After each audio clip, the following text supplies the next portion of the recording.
The last thing they would expect is to find a suitcase with a human body in it.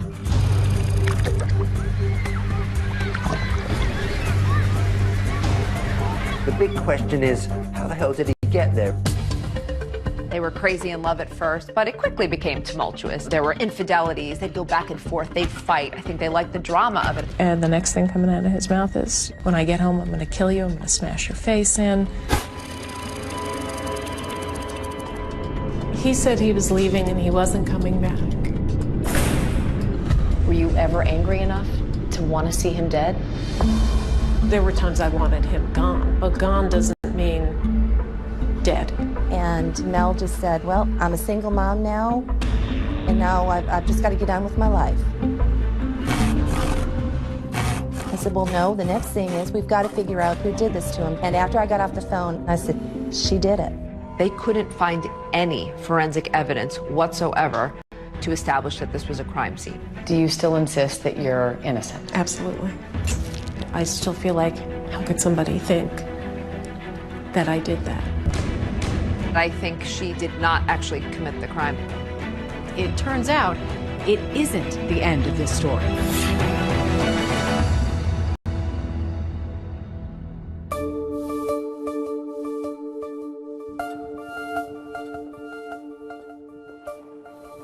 My name is Megan Sachs. I'm a criminologist at Fairleigh Dickinson University. In simplest terms, criminology is the scientific study of what causes crime and how the criminal justice system responds to crime. I've written about 25 true crime books over the years, and I think Melanie Maguire's is perhaps one of the most interesting ones and baffling.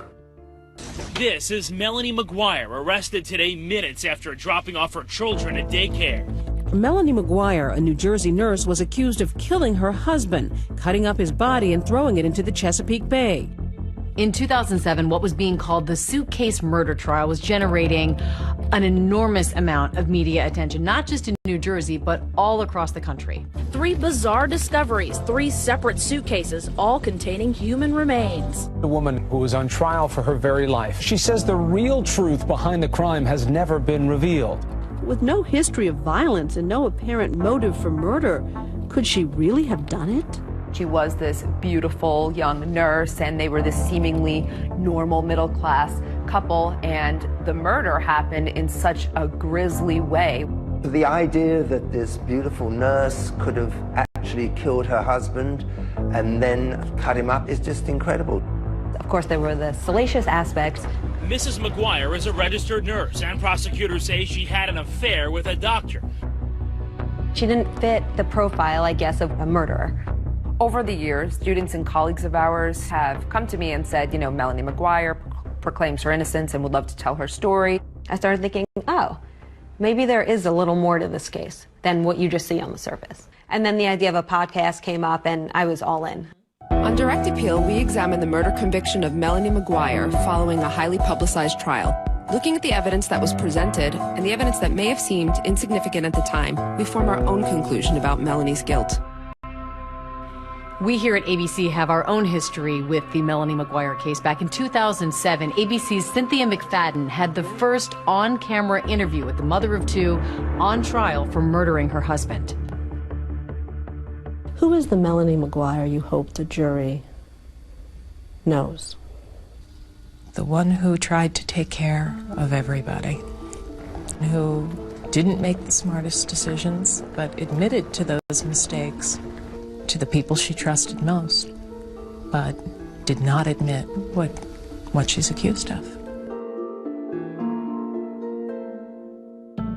I have been incarcerated for 12 and a half, going on 13 years now. Do you still insist that you're innocent? Absolutely. You're sitting here a wrongfully convicted person. Correct. Absolutely. And what have those years been like? I tell people it's not as bad as you think in some ways, and it's so much worse than I could ever articulate in others. After all these years, I still feel hurt. I still feel bothered. I still feel like, how could somebody think that I did that? This whole saga begins on May 5th, 2004, with an odd discovery in Virginia Beach.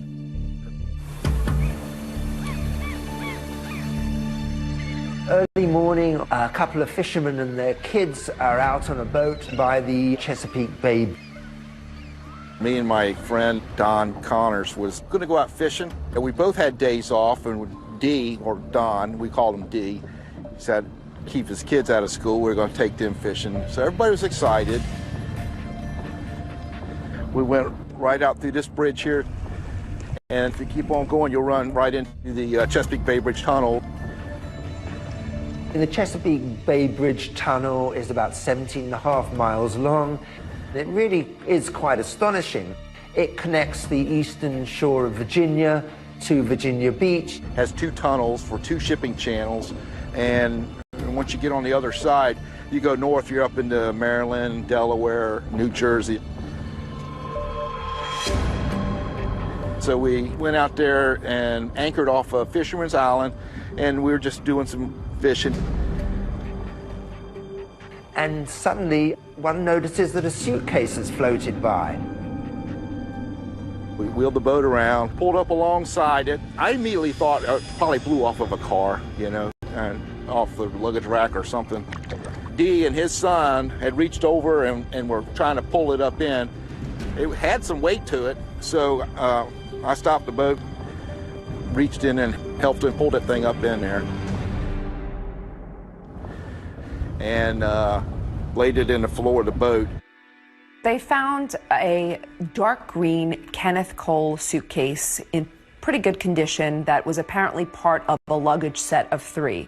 They put it on board, and the little boy with them is very, very excited. He thinks it's buried treasure, so he wants to open it. The contents were covered with a thick trash bag, like a hefty bag or something. And I said, uh-oh. I was a little bit nervous then when I saw the black bags in there. So I turned to say something to Dee, and while I was talking to Dee, the young boy reached down and ripped open the plastic trash bags. There was no doubt of what it was. It was a set of human legs. There's a pair of male legs from the knee down, look very fresh, and they recoil in horror. I looked down there and said, oh my gracious. So I closed the bag back up, and I dialed 911. I was out on patrol in the Chesapeake Bay when I received a radio call. I made arrangements with him to meet me, and he transferred a suitcase over to my boat. I handed him the luggage, and he seemed surprised. He goes, what do you want me to do with that? And I said, open it up. I was pretty shocked. I'd never seen a suitcase with body parts in it before. There really wasn't any smell. They actually looked kind of fresh. The first suitcase being found was big news. It's not, a common find by any means, especially in this area. This is an alarming story. Everybody wanted to know who the man in the suitcase was. We kind of figured there had to be other suitcases with other parts in it. After the initial shock of them finding the suitcase, everyone was just waiting for what was going to wash up next.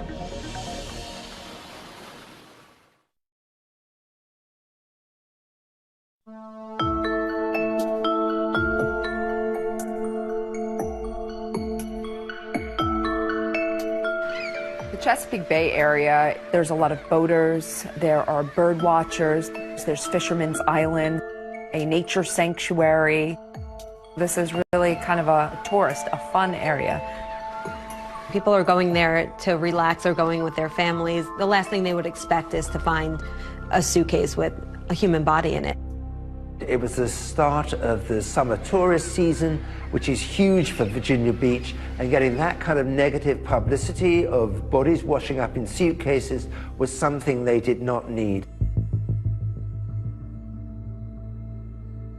6 days later, the student was on Fisherman's Island in the middle of the Chesapeake Bay, which is a nature preserve.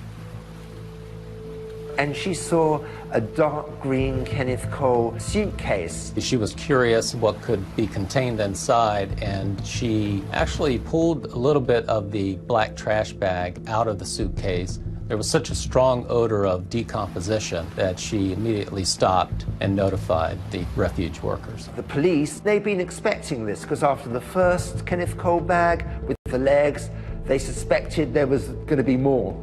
It was transported to the medical examiner's office in Norfolk, and that's where we actually viewed what the contents inside. Inside this suitcase would be the torso and the head of a male. The torso is still attached with the arms and the head. The head was wrapped in what looked like a medical blanket. The face was somewhat identifiable, but it had been submerged for a while, so extremely bloated. The medical examiner is able to determine that the victim's been shot multiple times. There are a couple of gunshot wounds in the torso area and one through the head. There were 2 bullets that were recovered from the body, wad cutter bullets.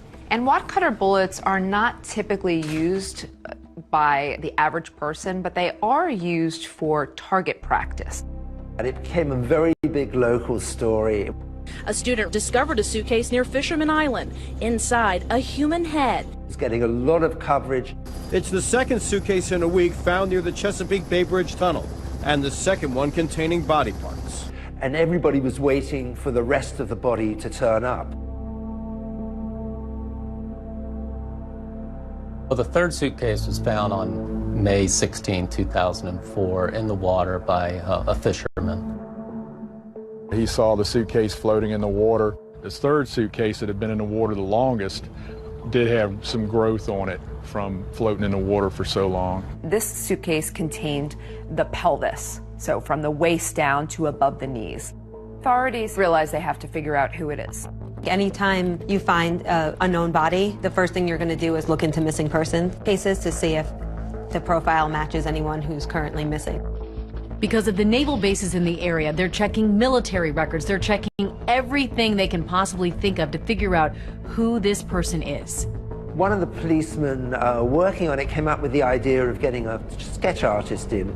I immediately took photographs to our sketch artist, and she was able to do a sketch for us, and we eventually released it to the media. We're hoping maybe this will give us an edge and maybe identify him sooner. Right now, he's just John Doe. May the 21st, Sue sees the picture on TV of a sketch that they had done to find out who this person was. Sue had been getting out of the shower one morning. The television was on, and as she was getting out, toweling off, she looks at the TV. This is a sketch of the body that washed ashore near the Chesapeake Bay Bridge Tunnel this month. He belongs to somebody. I mean, he's got loved ones. She thinks, oh my God, that looks like Bill. Sue was pretty sure that it was Bill McGuire. This is John and Sue Rice, Bill McGuire's good friends.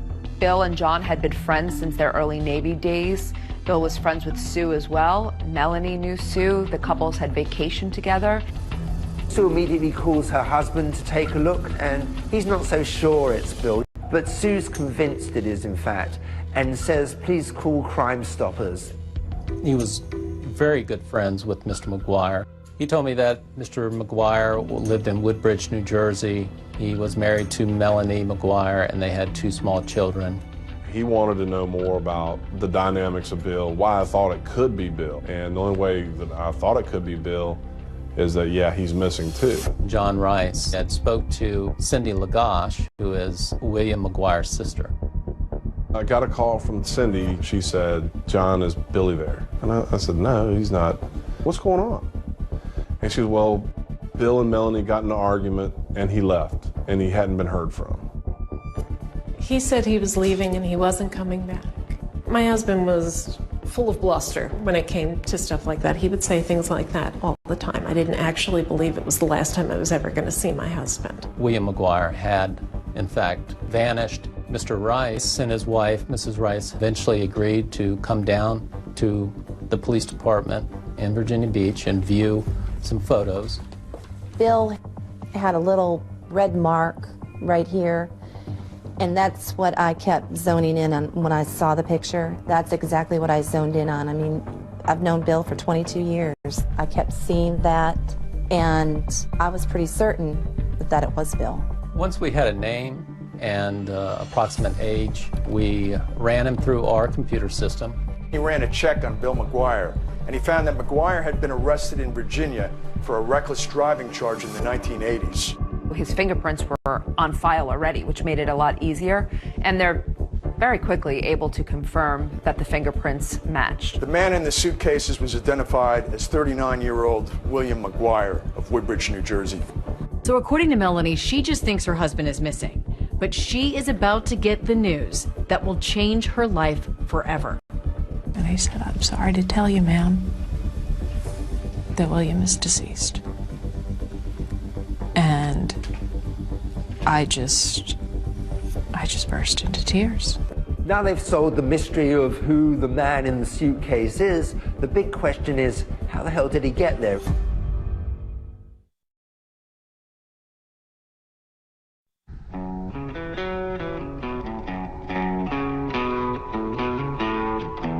The Melanie McGuire story is centered around New Jersey.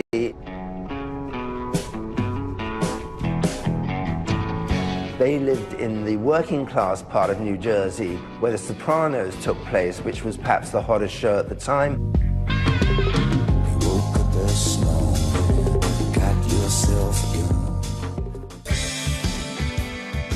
Melanie is a Jersey girl, born and raised there. Her parents are Linda and Michael Caporero.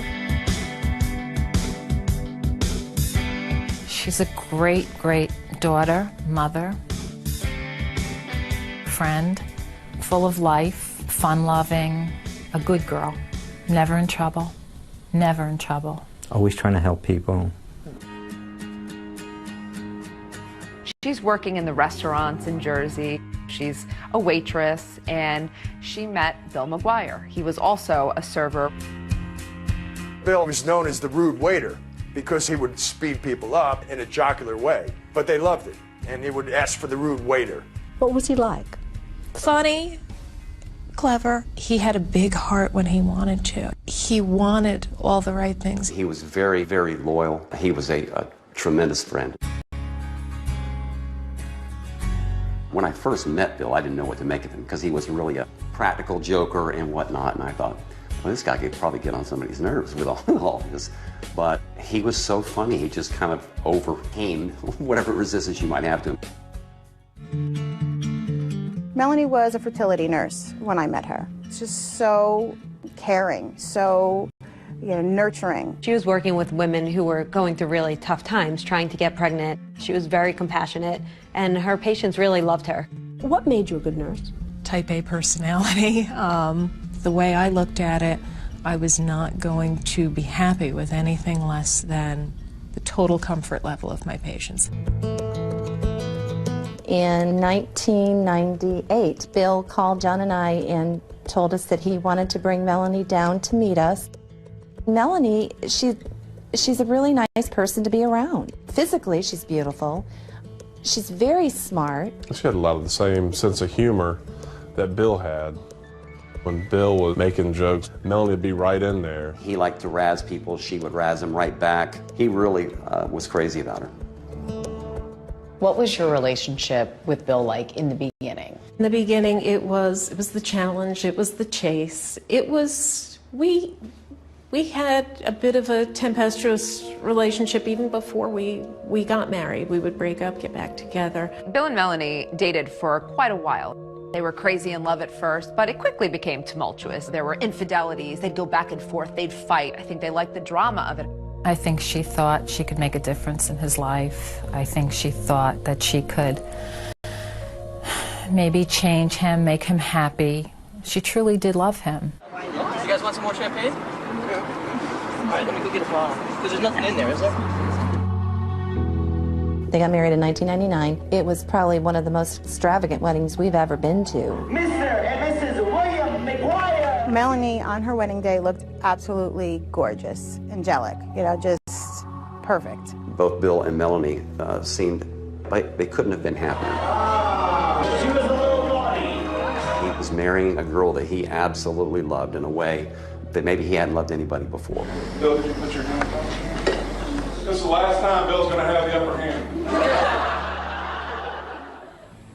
Bill Bill McGuire got a $65,000 a year job with the New Jersey Institute of Technology. Bill and Melanie settle into a rented townhouse in Woodbridge, New Jersey. Woodbridge is a sprawling, densely populated township on the suburban end of New Jersey's industrial flatlands. If you're going down I-95, you're taking exit 11 to get off to Woodbridge. We were both happy, new parents, and then things changed drastically. He had a dual personality. He could be very likable, and then on the other hand, he'd be very calculating, manipulate you. He had always had issues with gambling, and he would go through periods where he would go down to Atlantic City a lot. There were times that he would just take off to AC and gamble, and you wouldn't hear from him, wouldn't know what was going on. He found he could make some money gambling. There were good times with that, and there were bad times, and there were a couple of times I put my foot down, and I said, that's it, no more. So then he would get involved in the stock market. He wanted what he wanted, and he couldn't get it fast enough, and with that came frustration, and eventually that frustration became directed at me. There was one particular argument over the phone where he had gotten stopped for a traffic ticket. He had an absolutely atrocious driving record, so I started to argue back, and the next thing coming out of his mouth is, when I get home, I'm going to kill you, I'm going to smash your face in. It's very difficult for me to think back on it because I actually drove off in the middle of the night, and I had left and I should have stayed gone. Why did you stay? I wasn't strong enough to leave. Did you love him? I did, and even though, now at this point, bear in mind, I'm having an affair. What appealed to you about Brad Miller? He was just very, very tender. I really tried to fight it, but I couldn't fight it. Life for the McGuires is getting a little more complicated, and then one night, it all erupts. Bill was probably the most streetwise person I've ever known, and I can tell you he never saw it coming.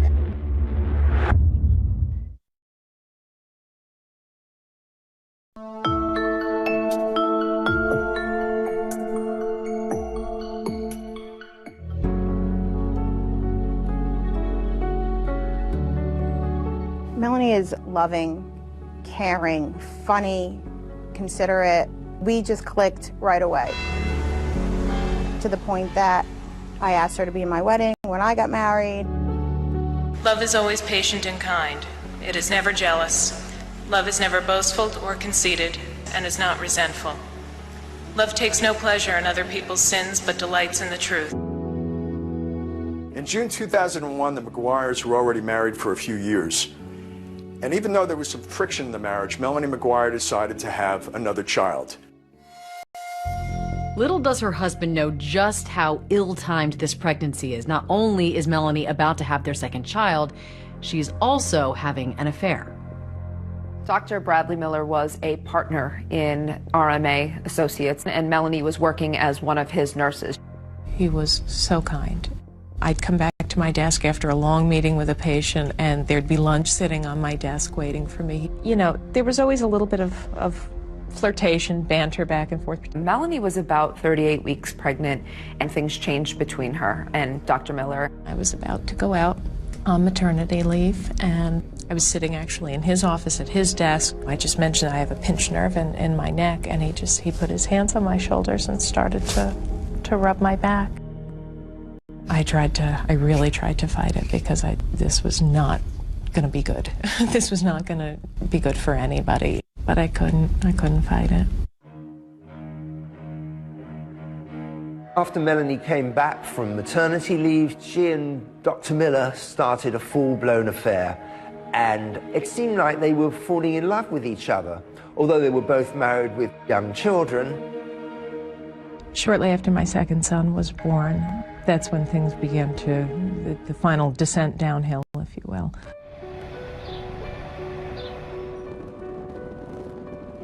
Melanie and Bill moved to the Woodbridge apartment. This is a townhome. They don't own it, they're renting it. He was constantly looking at homes. He wanted to end up buying a house before he turned 40. He did want to move down here to Virginia Beach.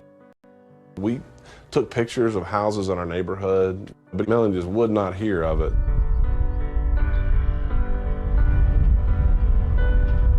They ended up putting a really sizable deposit down on a very nice home in New Jersey. It was a very nice house. It had quite a bit of land. It was a $500,000 home. It was very contradictory. She's becoming closer to Dr. Miller, but she's going along with Bill's idea of buying a house. The marriage wasn't going well at all. So why were you buying this $500,000 house together then? The idea for me was we had a chunk of money, cash, that we were putting down on this house. In the past, we'd come to points where we had been in similar situations, and he would, ultimately something would happen and he would go and gamble the money away. I figured this at least was an investment. On April 28th, they're due to close on the house at 2 o'clock in the afternoon, and she's in constant touch with Dr. Miller, who's pleading with her not to buy the house. He wants to be with Melanie, and he sees a future life with her. And Melanie told him that, you know, not to worry about it. It's going to be okay. I'll take care of it. After they close on the house, they go back to their rented townhouse. Bill is so excited. He calls John Rice. John said that Bill had never been happier. The last person Melanie speaks to that night is Dr. Miller. She tells him, look, we've closed on the house. Bill's had some red wine. He's asleep on the couch, but when he wakes up, we're going to sort this out, and I'm going to tell him I want a divorce. Melanie described the events that would happen later on as a big fight. You and Bill had a horrible fight, yes? Correct. We fell asleep on the couch, woke up early morning hours, and it was never a bad time for an argument. We're talking probably 3, 4 o'clock in the morning. And it starts on the house. I settled for that house. The hell are you talking about? You settled for that house. It's a $500,000 house. That's not what I wanted. Melanie says that Bill turned around and said, what I really wanted was a house in Virginia for cheaper, but you refused to let us do that, and so I have to settle. And she says this turns into a very heated argument. From there, things became more physical. How physical? In what way? He shoved a dryer sheet in my mouth. He had a thing about dryer sheets. The story that Melanie tells about a fight that seems to escalate over a dryer sheet is the same story she told us back when we first spoke with her. We're still arguing, and there's the laundry basket, and there's a dryer sheet just hanging out of one of the baby's sleeves. He hated them. He thought it was lazy that I wouldn't stand there and put in the liquid fabric softener, and yeah. And it went out of control. This was the type of mother I was, that I would leave this sheet in there for my baby to possibly choke on. Before I know it, I'm up against the wall, and the dryer sheet is being shoved into my throat. And then he just smacked me. In the face? Yeah, open hand, because he probably would have broken my cheek if it had been a closed fist. And I looked down, and there's my 2-year-old. I grabbed the baby and went to the bathroom right behind me and shut the door. I just wanted away from him at that point. He said he was leaving and he wasn't coming back, and I could tell my children why they didn't have a father. Did he say this to you through the bathroom door? Yeah, through the bathroom door the entire time. I imagine he was packing things and leaving. He was up and down the stairs a lot, but every trip back and forth berating me. What's the last thing you remember saying to him? Stop. Stop. Melanie said he'd driven off, and she presumed he was in Atlantic City. He would have been back. He would have been back. I knew it. But this isn't just a few days that Bill McGuire is gone. We're talking weeks. What bothered me was that Melanie never reached out and said, hey, Bill's missing. She never reported her husband missing, and it's almost 30 days. The fact that we never heard anything from her was deeply suspicious to me. Love is always ready to excuse, to trust, to hope, and to endure whatever comes. Love does not come to an end. This is the word of the Lord.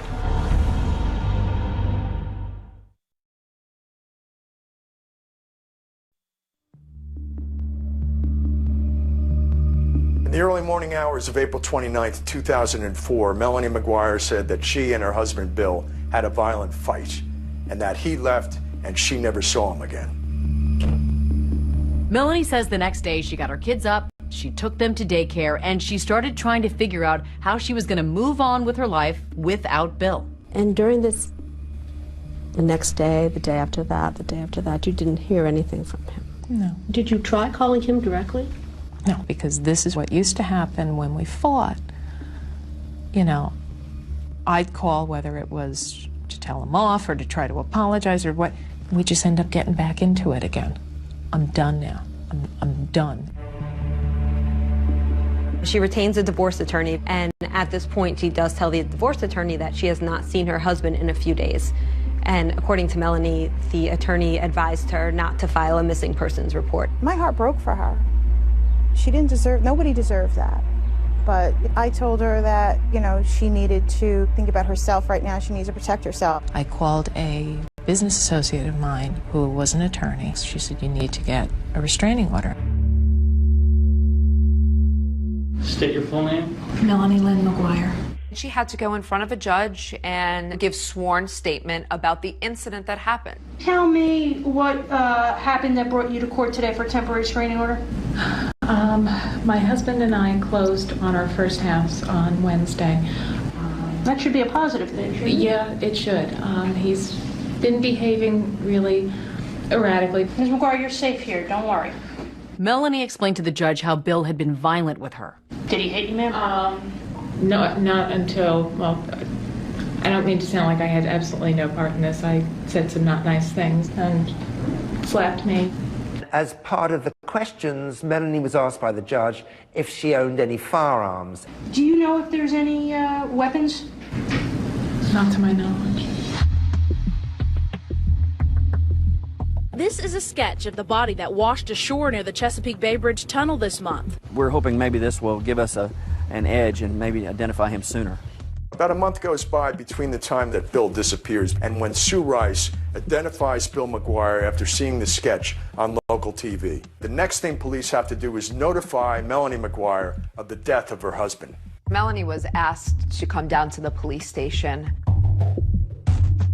The officer came out and he says, is your husband William McGuire?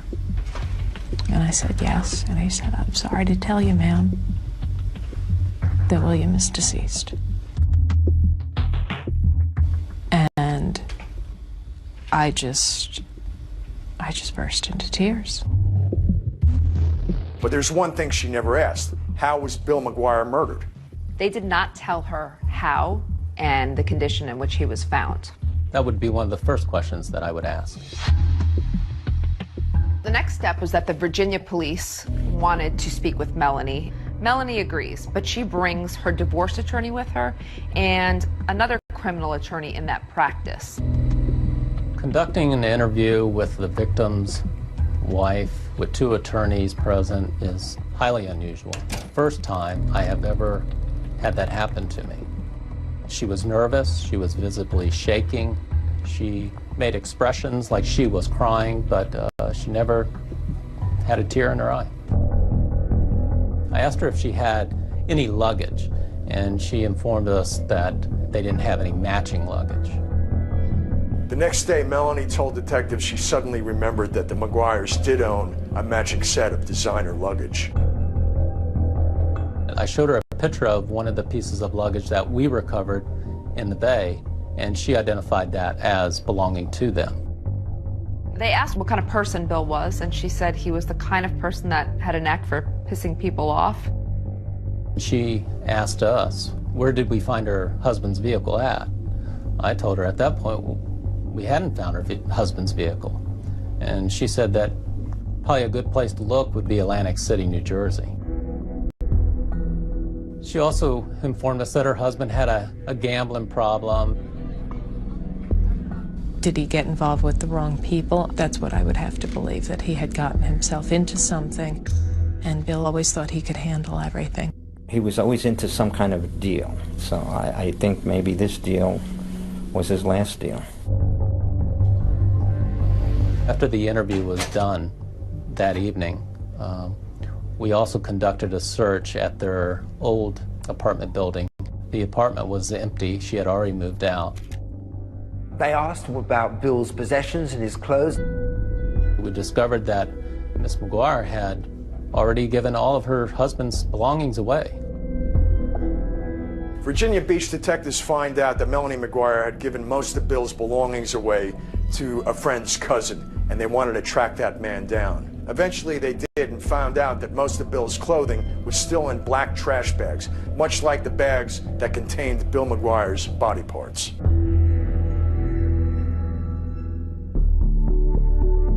The garbage bag, by sight, looked identical. Things are starting to make sense with the detectives. There's the black trash bags, and there was also the hospital blanket that the head was wrapped into. And they're thinking, well, Melanie McGuire is a nurse. That's kind of an odd coincidence. At Melanie's suggestion, detectives start to search Atlantic City for Bill's car. And lo and behold, that's exactly where they find it. The Atlantic City forensic unit processed Mr. McGuire's vehicle. They took photos, they fingerprinted, they vacuum cleaned the floorboards. The body was released to Melanie on a Tuesday. Immediately she had him cremated. And the funeral lasted all of 10-15 minutes at the most. She called the following evening after the funeral, and at that point I just kind of blasted her. I just told her, I said, Melanie, Bill deserves so much more. And Mel just said, well, I'm a single mom now, and now I've just got to get on with my life. I said, well, no, the next thing is we've got to figure out who did this to him. And after I got off the phone, I remember hanging it up, and I said, John, she did it. She did it. Everything pointed to Melanie McGuire. Through wiretapping her phones, the police discovered the relationship that she was having with Dr. Miller. It's a eureka moment because it provides motive. I've told them everything that I know. But they're, they just don't. They want you to break.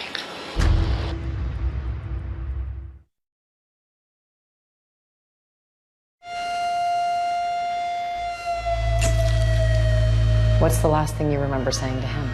Stop. Stop. People like to believe that someone was capable of committing this type of murder. Accused of cutting up his body and throwing it into the Chesapeake Bay. That the person who did that would look like a monster. But sometimes killers look just like Melanie McGuire. Is there anything else you're not telling me? Like what? Like I killed my husband? Did you? No. But thanks for asking. A scorched earth investigation was conducted, and the lack of evidence is resounding.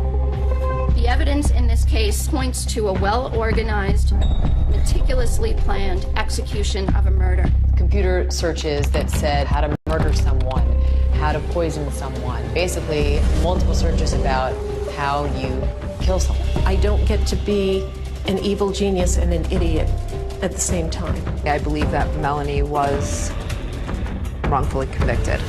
Who do you think killed your husband?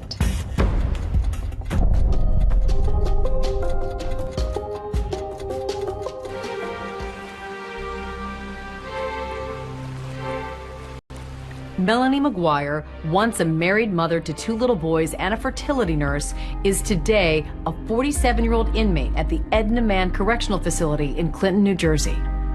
In here, guilt and innocence is irrelevant in day-to-day life. I have 6 numbers and a letter after my name, the same as the woman on one side of me and the same as the woman on the other side of me.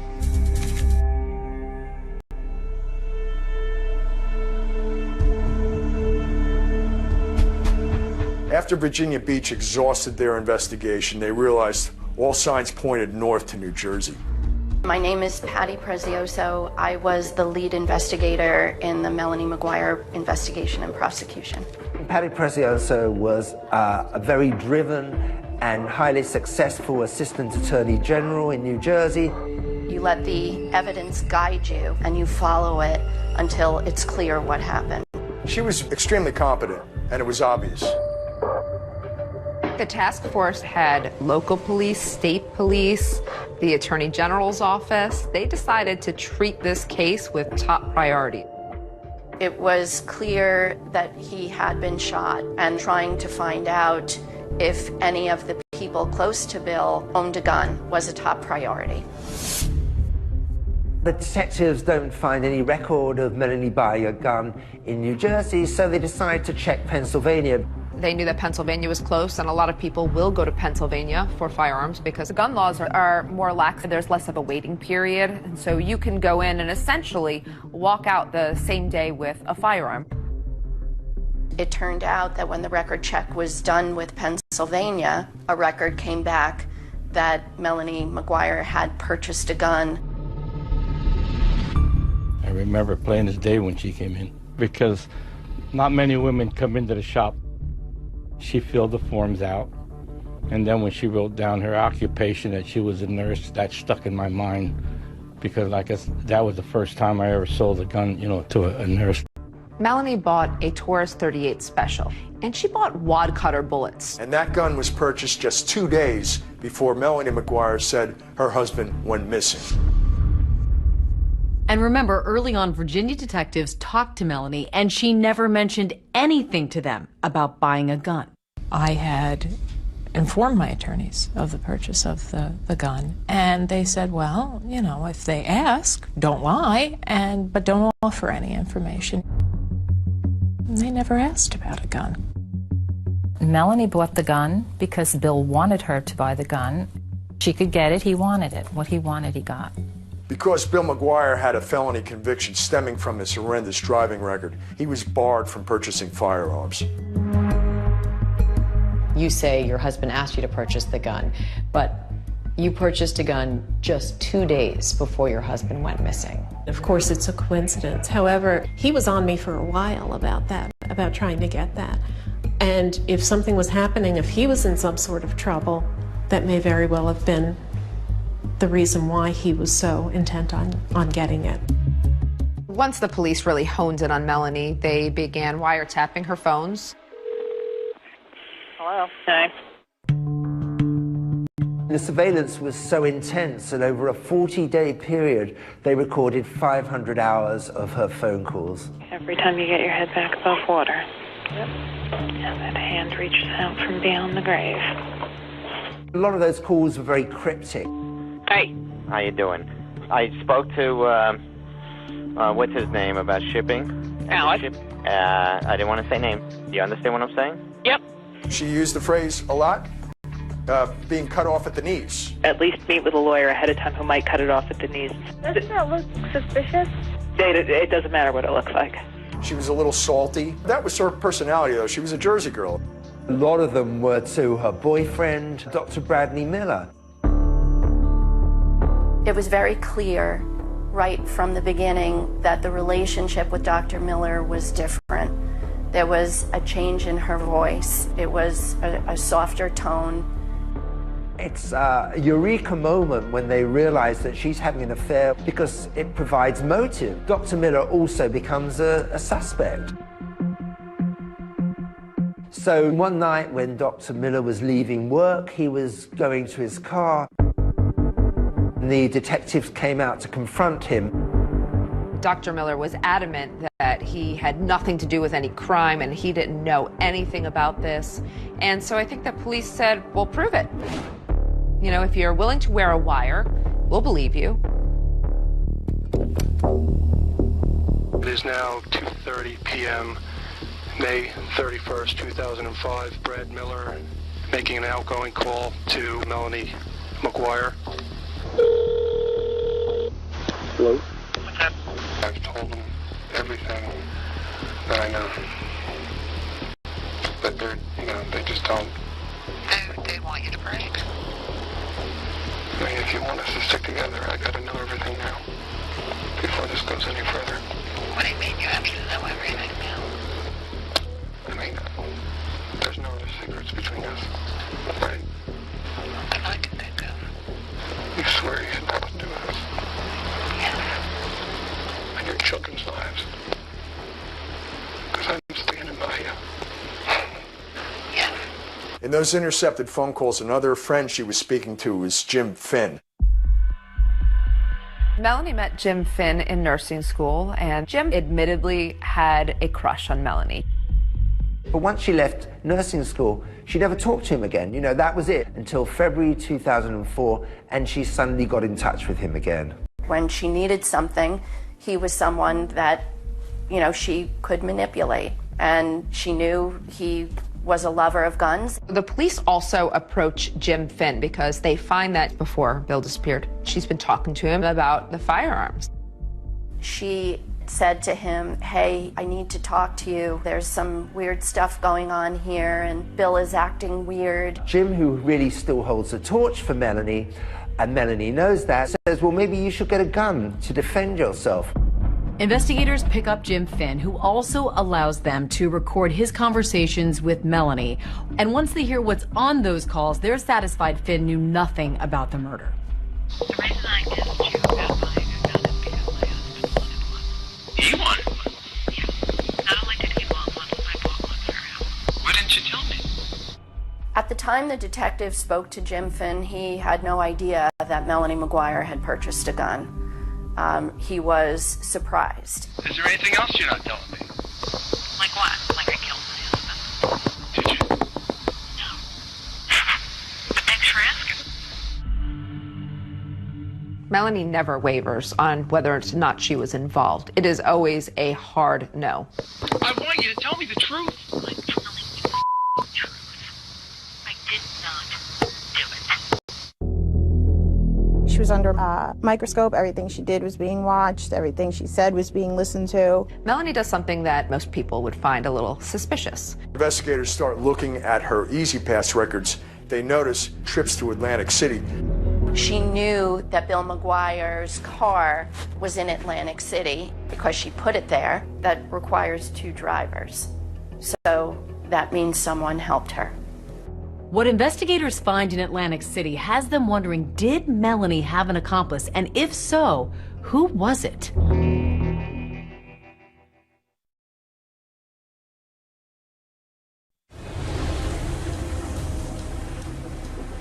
The next set of clues in the mystery of who killed Bill McGuire leads investigators to a 170-mile stretch of toll road, the Garden State Parkway.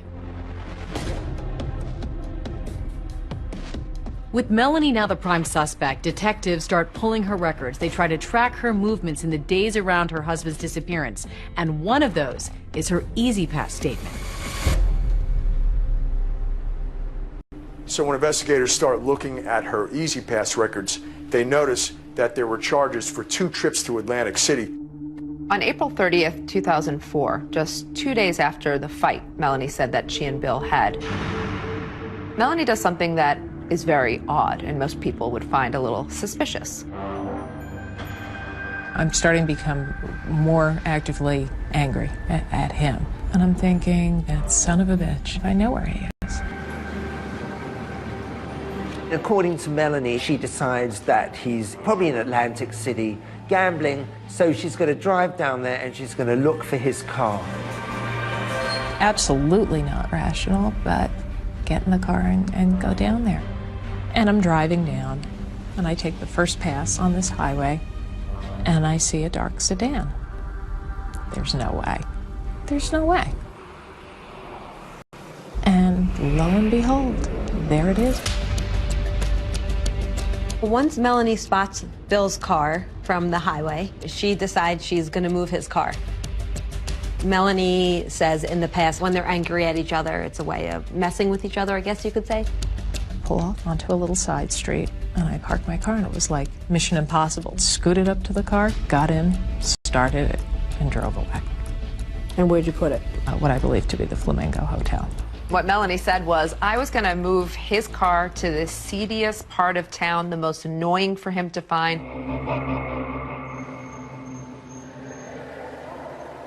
That just didn't make any sense. That he was physically abusive to her, but then she goes to mess with a car with a guy that she claims she doesn't want to be around. It sounds beyond ridiculous sitting here saying it, and I acknowledge that, and I can't, you know, it's the truth. It's an incredible story, meaning it's just not credible. We believe she was planting his car in Atlantic City.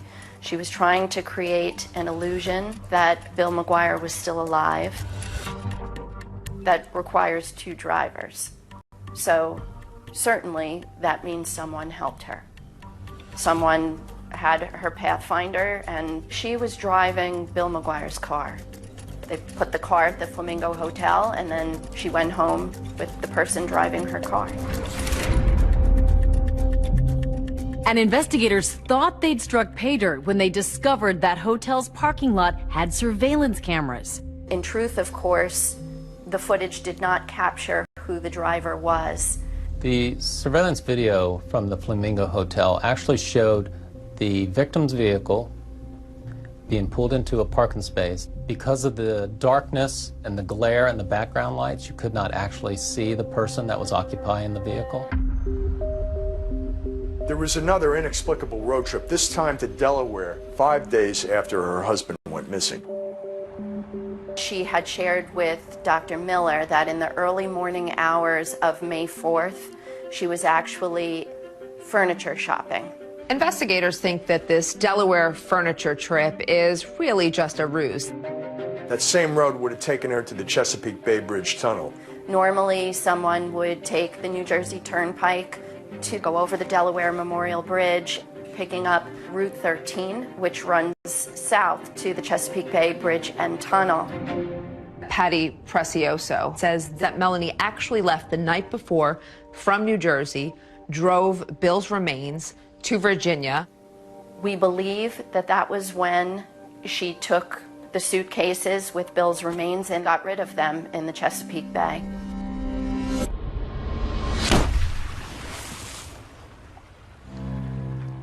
And the first suitcase turned up the very next day. But of course, Melanie thinks this theory is preposterous. Virginia Beach is another 450 miles from Delaware. So, I mean, you're talking about hours, and there just isn't enough time. And why would she drive all the way down to Chesapeake with the body parts in the car, thinking, I'm not going to get stopped, I'm not going to break down? What a chance that is. You know, I mean, you can't stop on a bridge and open a window and throw 3 suitcases out. Maybe if it was one of these pieces of circumstantial evidence for which you might have a reasonable explanation for 1 or 2, but we're talking a large amount. You can't have reasonable explanations for all of them. It's a mountain, and it's a lot of coincidences, and that's absolutely. But coincidences don't always make for the best evidence, and detectives were still searching for any physical evidence that would link Melanie McGuire to her husband Bill's murder. Where is the proof? Where is the forensic evidence? The task force is convinced that Bill was murdered and dismembered at their townhouse in Woodbridge, so they concentrate on that. They went back 4 to 5 times to search for any evidence. They did everything that you would typically think of, right? They brought in the luminol, pulled down parts of the walls, they pulled out the piping, pulling floorboards up. They really turned this place upside down a number of times. They were trying to find bullets, traces of blood, and nothing ever came up. Couldn't find any forensic evidence whatsoever to establish that this was a crime scene. I don't know how you would dismember a body and effectively clean that up. Despite that glaring lack of physical evidence, investigators still believe the circumstantial evidence is enough, and they arrest Melanie McGuire.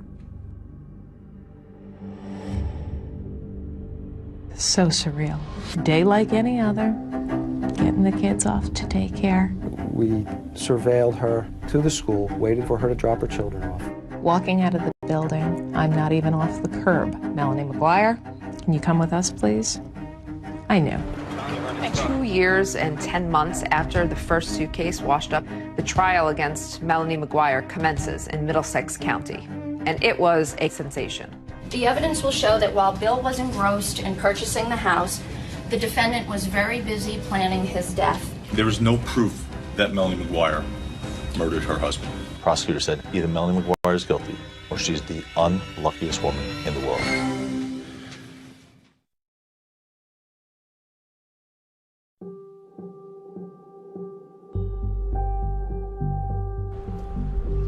On Monday, March 5th, 2007, 2 years and 10 months after the first suitcase had washed up in the Chesapeake Bay, Melanie McGuire went on trial for her husband's first-degree murder. This was a case that had garnered a lot of media attention in New Jersey. It had all the elements that it was going to be a salacious trial. The judge let us know that the trial was going to be televised. Let's bring a couple of experts into the conversation to help us sort through yesterday's evidence. It made people act differently. I think Melanie loved the idea that she was the center of attention. She seemed very relaxed, much more relaxed than I would have been. It was a double-edged sword, because if she sat there, more stoic, she looked nasty or she looked mean. And then when she was being more upbeat and talking to people, oh, well, she's joking around at her own trial. There was nothing she could do that wasn't going to be criticized. By the time Melanie McGuire gets to trial, she's hired Stephen Tirano and Joe Tacopina to represent her. Joe Tacopina was a high-profile celebrity attorney. Joe Tacopina. Joe Tacopina. Joining me now, Joe Tacopina. He's the attorney for Alex Rodriguez. He feels just as comfortable in front of a TV camera as in front of a jury. A scorched earth investigation was conducted, and the lack of evidence is resounding. The evidence in this case points to a well-organized, meticulously planned execution of a murder. Is that a fair description of you? Were you somebody, if you were going to do something, you were going to do it all the way? Correct. And I would counter that argument with, if that's the case, then I would have been sure to not include blankets that could be traced to me, my own luggage. I don't get to be an evil genius and an idiot at the same time. They're not going to be able to tell you where William McGuire was killed, how he was killed, when he was killed. The defense were really trying to play to the jury that Bill was a major gambler and he may have owed thousands and thousands of dollars. He was a big gambler because he gambled beyond his means. When you have money out on the street and you're behind and you're not making payments, you know what happens? You get shot here and you get shot here.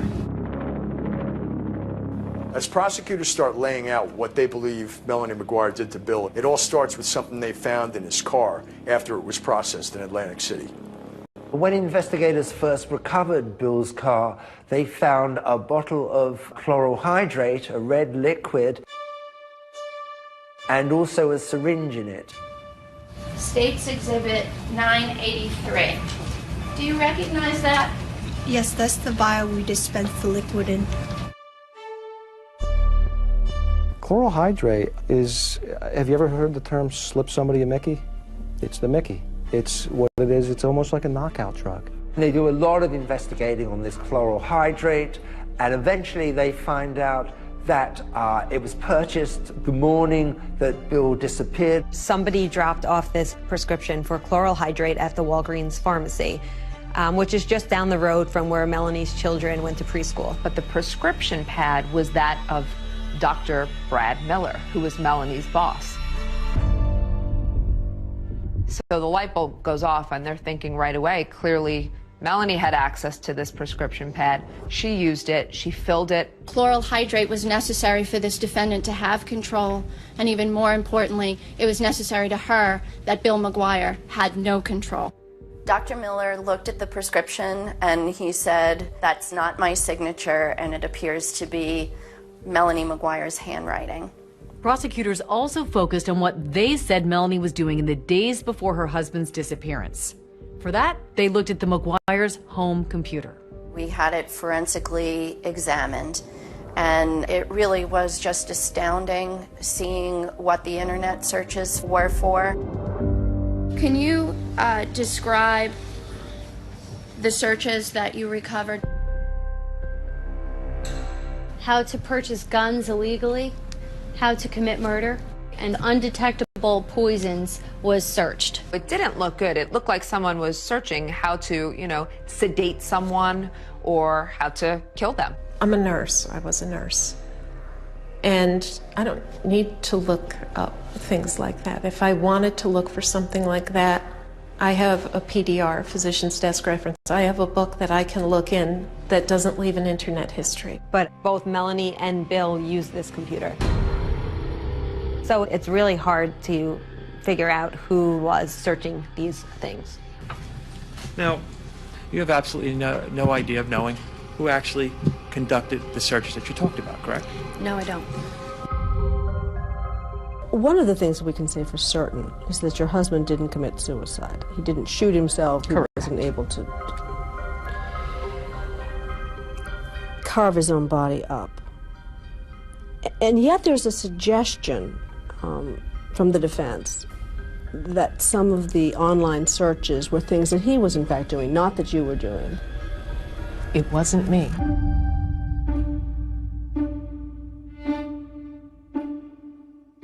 Although investigators found no physical evidence in the McGuire's home, they did find something significant in Bill McGuire's car.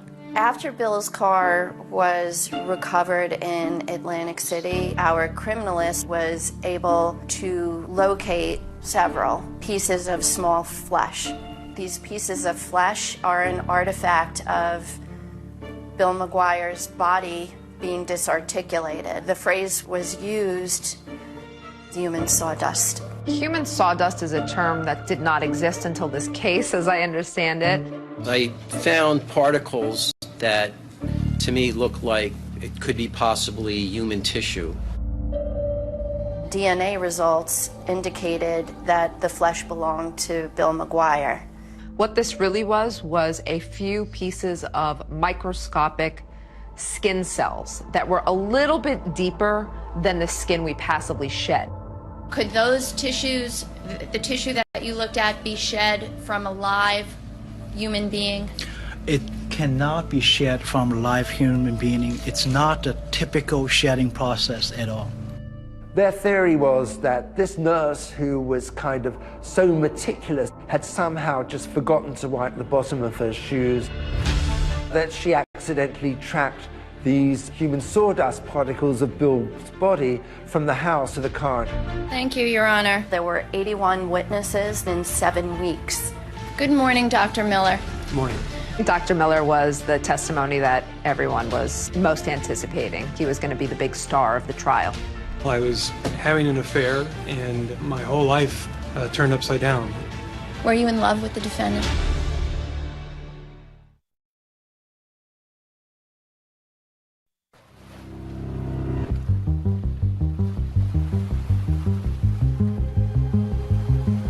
Do you want to call your next witness, please? Yes, Your Honor. The state calls Dr. Bradley Miller. The most anticipated day of this trial is when the man whom Melanie McGuire had a 3-year affair with, Dr. Bradley Miller, took the stand. Everybody knew that that was the prosecution's star witness, and the court was filled. And when you saw him, what was your feeling? How could you? How could you? Dr. Miller was in a very difficult spot. He and his family had gone through a very difficult time, and it was just made clear to him, just take a deep breath and make sure you tell the absolute truth. Can you describe to the jury what was your relationship with her? We worked together. She was an excellent nurse. She took very good care of the patients. They all loved her. Sir, did there come a time when your relationship with Miss McGuire got more intimate? Yes, it did. It was towards the end of her second pregnancy. She was about 38 weeks pregnant. And before she went on maternity leave, we had oral sex in the office. So not proud of that. It has to be pretty hard to hear it come out in court. hard for me to hear it, hard for me to think, oh my God, my parents are hearing this, my 84-year-old grandmother is hearing this. Were you in love with the defendant? Yes, I was. Had the two of you discussed future plans together? Yes, we were hoping to be together in the future. If we do make it through this, I'll just have to take whatever money I can get and get away. With Dr. Miller on the stand, prosecutors were able to score some points because there were certain things that Melanie never told Dr. Miller. Did the defendant ever tell you that she purchased a gun? No, ma'am. I had no knowledge of her purchasing the gun, no. Did the defendant ever tell you that she went to Atlantic City and parked her husband Bill's car at the Flamingo Hotel? No, she did not. Did there come a time when the defendant shared with you that she had done that? Yes, and I asked her, well, why didn't you tell me this sooner? And she told me that she didn't want me to be upset, that she's going back to find Bill, to bring him back, and rekindle the relationship. We looked very closely at Dr. Miller. There was no evidence connecting him with this crime.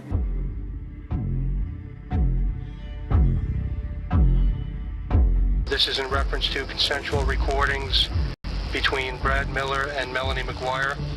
You agreed to consensually record a conversation with the defendant. Yes, I did.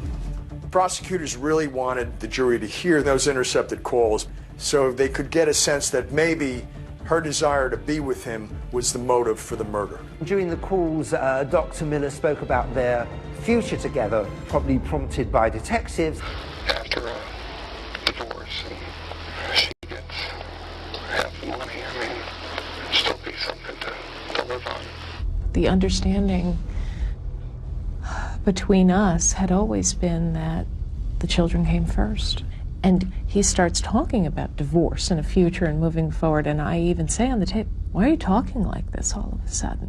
I'm confused because you've been the one to address to me that we have to wait and see how everything plays out. The defense was also able to score some points with those recordings, which called into question Dr. Miller's character. At the time of those secret recordings, he was still having an intimate relationship with her. After you tape recorded her, sir, you then had additional intimate relations with her, correct? Yes, sir. Did you tell her that, by the way, that you had tape recorded her? No, I did not. I think that was damaging to his character and was a very big turnoff to the jury.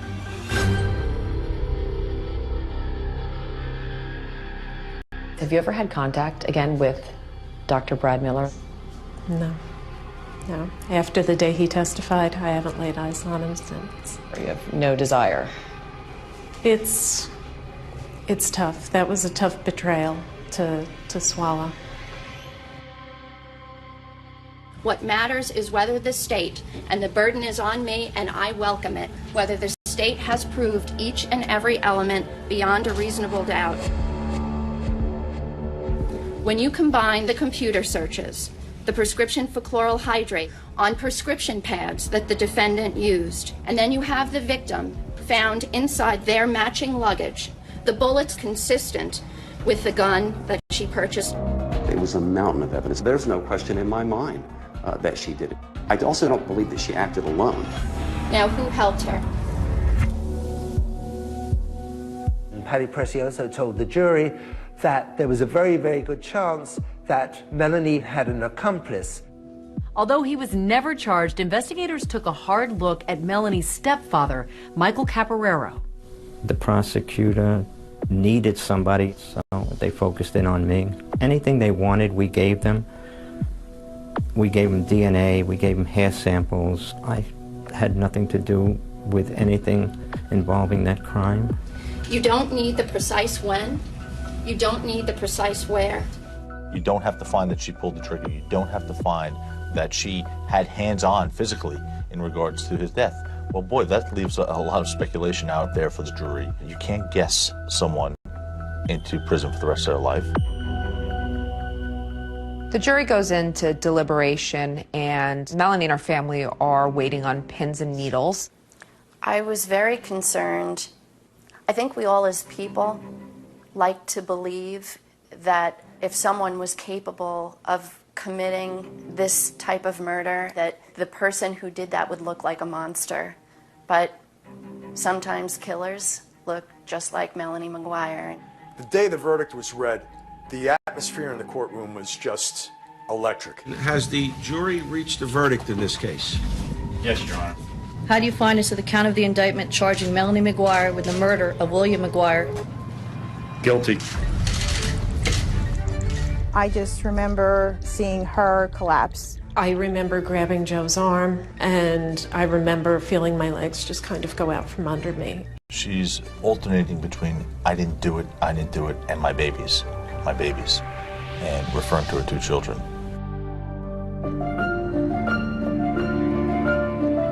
The court finds that the maximum sentence should be imposed. Melanie is sentenced to life in prison plus 5 years. We're going to fight on. This is a definite setback. This is round one. This is not the end of the story. This is episode 14, Direct Appeal. I see a mountain of reasonable doubt. And thanks to these two professors turned podcasters, it turns out it isn't the end of this story. How could anyone be convicted with that amount of reasonable doubt? It's stunning.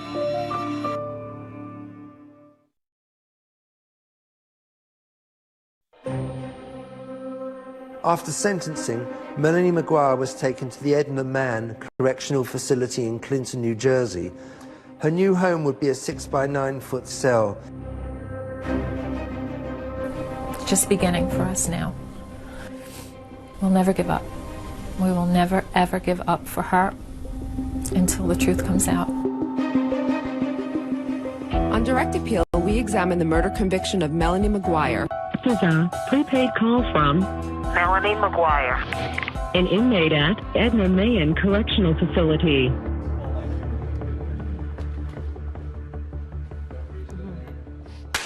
All right. Obviously, Melanie's been convicted. She's exhausted all of her appeals at this point. So how did the idea for this podcast come about? Melanie McGuire was looking to speak with someone about her story because she had done really poorly in the court system, and I think she was frustrated. And after visiting with her the first time, I was like, this is a story. This is important. I expected the worst, and what I got was just one step shy. They give the verdict, parole eligible at the tender age of 101.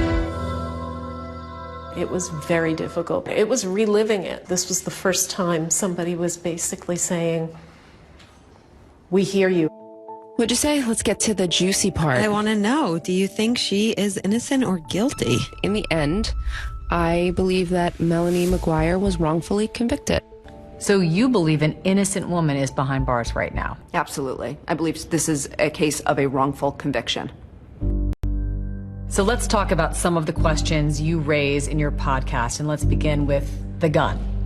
The gun to this day has never been recovered. One of the key witnesses for the prosecution was a forensic ballistic expert.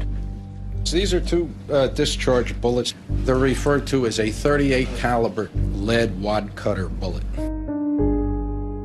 Is it possible that the gun Melanie bought is not actually the murder weapon? I think it's probable. No one plugged the serial number of my gun into a website to find out what the specifications were. Apparently each gun makes something called lands and grooves. Lands and grooves are rifling characteristics that are machine pressed into the barrel of a gun. And when the bullet passes through the barrel, the same number of lands and grooves are going to be imprinted essentially onto that bullet. There were 5 lands and grooves that my weapon was said to have made based on the company's website. The bullets that came out of my husband had 6 lands and grooves. It was a mistake on a gun manufacturer's website. We were not gathering evidence from a gun manufacturer's website. The evidence that was at trial was from ballistic experts. But the website was updated. It was. After this trial to incorporate the possibility Of that 5 it or could 6. have 5 or 6. I thought that was questionable.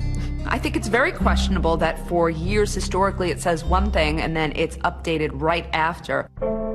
Let's talk about the garbage bags. The prosecution had an expert that said that the garbage bag in which Bill's body was found in was consistent with the garbage bags that came from Melanie's apartment. You can see these lines here. There's a straight line here, this sort of smooth line. There's also two other lines close together in basically the exact same position. This indicates that these two bags were made at the same facility on the same line within a very close proximity of time.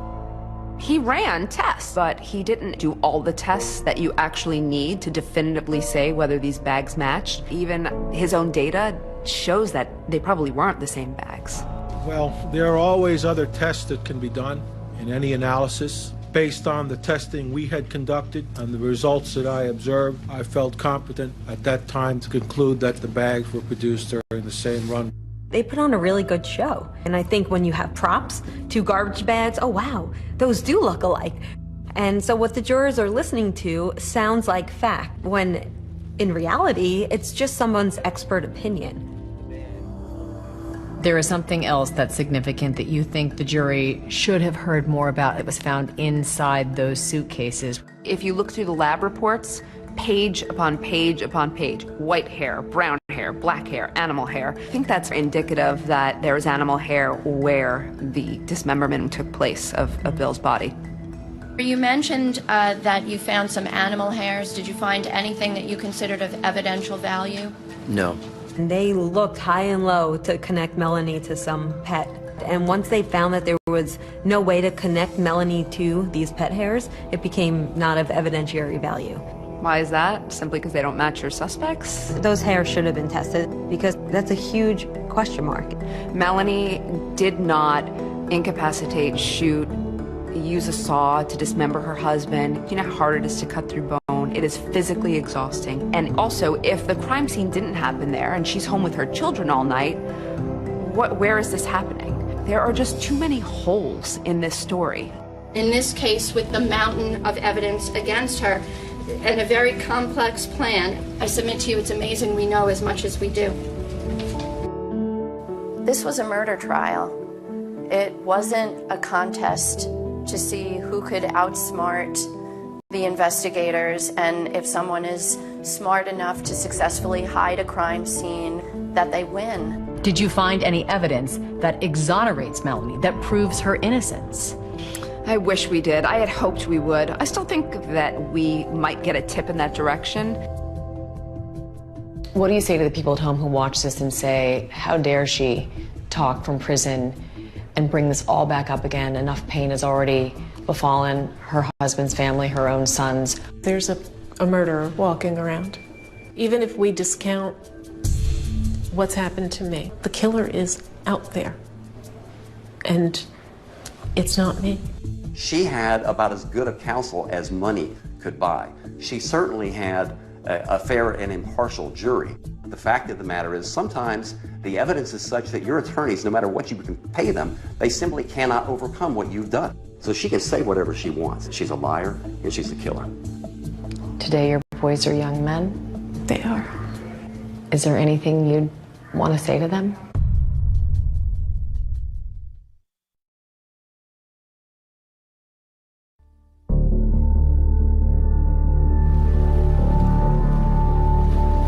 There will always be questions about this case that we may never have the answers to, like if Melanie McGuire did kill her husband, why did she drive more than 300 miles to get rid of his remains in the Chesapeake Bay?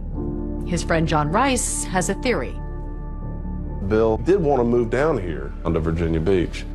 After a time, he gave up on that idea. So it almost seemed like a vindictive thing on her part to drive him down. Oh, you want to go to Virginia Beach? Here you go. Why was it important for you to tell this story on your podcast? A lot of people who are convicted, they'll go through the appeals process, but they won't prevail. If we can investigate this, provide any type of assistance, we're possibly remedying some of the harshest parts of our system. There are times when podcasts and media can shine a light where what the government did was not right. This is not one of those cases. A 39-year-old man lost his life before he got to see his children grow up. You have 2 little kids. Yep. That's the hardest part. Knowing that When I see my children, when I hug them goodbye, it could be the last time. Ultimately, the courts would award custody to Bill's sister, Cindy Lagoche. Melanie has had no contact with them. Today, your boys are young men. They are. Is there anything you'd want to say to them? Make up your own mind. Don't accept what you're just being told on the surface. Dig. What is your level of hope that one day you might walk out of here? I'm terrified to hope, because to have it thwarted in here, it's absolutely soul-crushing. Bill McGuire was the father of 2 small children. He was a brother, he was a friend, and his life got cut short. I think Bill deserves to be remembered as a fantastic friend, a dad who loved his boys. He didn't deserve this. Nobody deserves that. No one.